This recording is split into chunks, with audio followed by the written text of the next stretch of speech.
Imagine a $4 trillion economic powerhouse. It boasts space programs, massive tech hubs, and streets lined with billboards declaring its prime minister the undisputed leader of the global stage. But when the Middle East pushes the planet to the edge of a regional war, the superpowers bypass this economic giant completely. Instead, they pick up the phone and call its bankrupt, struggling neighbor. Right now, the world's most critical negotiations, brokering a ceasefire between Iran, Israel, and the United States, are happening in Islamabad. While Pakistan sets the table for global peace talks, India, the self-proclaimed Vishwaguru, is watching from the sidelines. No statements, no central role in the negotiations, complete silence. How did a country struggling to pay its own bills pull off a diplomatic coup of this scale? And how did India's obsession with image management engineer its own geopolitical isolation? There are three distinct reasons. Because when the world catches fire, superpowers do not care about your domestic marketing budget. They care about exactly one thing: what immediate, hard utility you can provide to put the fire out. Pakistan secured its position at the center of this crisis by offering specific, cold-blooded utility to the powers involved. Look at the dynamic between Pakistan's army chief, Asim Munir, and Donald Trump. Trump disregards traditional diplomatic niceties. He values transactional fixers. Munir presented himself as exactly that, a military leader with the authority to cut through red tape and deliver results. The U.S. needed to communicate with Iran to establish a ceasefire, but direct contact was too volatile. Munir positioned Pakistan's military infrastructure as the exclusive, secure conduit between Washington and Tehran. Pakistan backed this up with hard military logistics. To guarantee the physical safety of Iranian negotiators flying into a potential strike zone, Pakistan dispatched its own fighter jets to escort the Iranian delegation directly into Islamabad. The payoff for taking this risk was immediate. By solving an urgent logistical problem for the White House, Pakistan secured a crucial U.S. trade deal and formal public gratitude from a dozen European nations.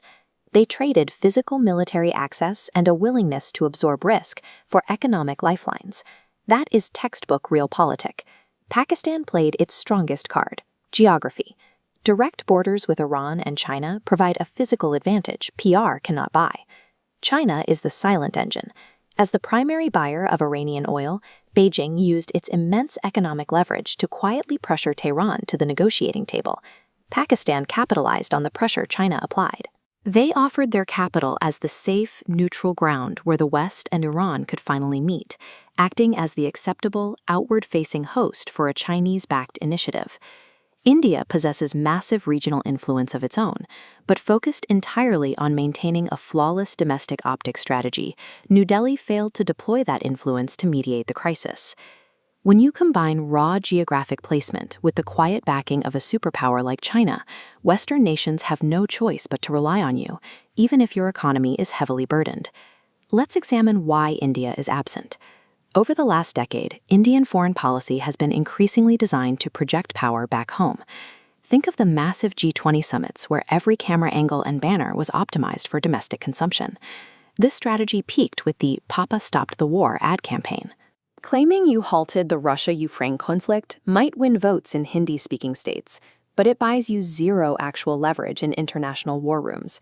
This domestic focus carries a heavy diplomatic price. Acting as a bridge to the Middle East requires a level of deep trust that is being undermined by anti-minority rhetoric at home. When domestic political gains are built on alienating Muslim populations, India becomes an impossible venue for a peace summit involving nations like Iran. Add to this India's strict no-talks policy regarding Pakistan.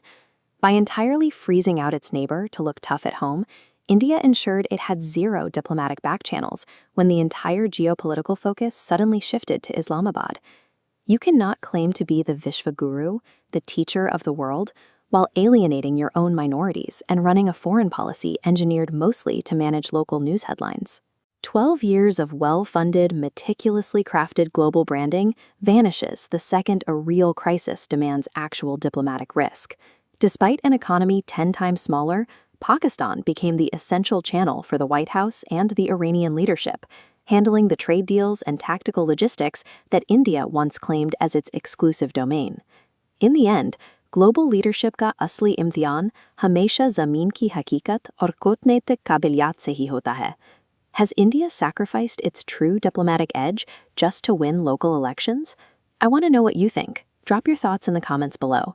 If you want to cut through the noise and understand the raw geopolitical truth, hit the like button and subscribe to The Explainer. See you in the next one.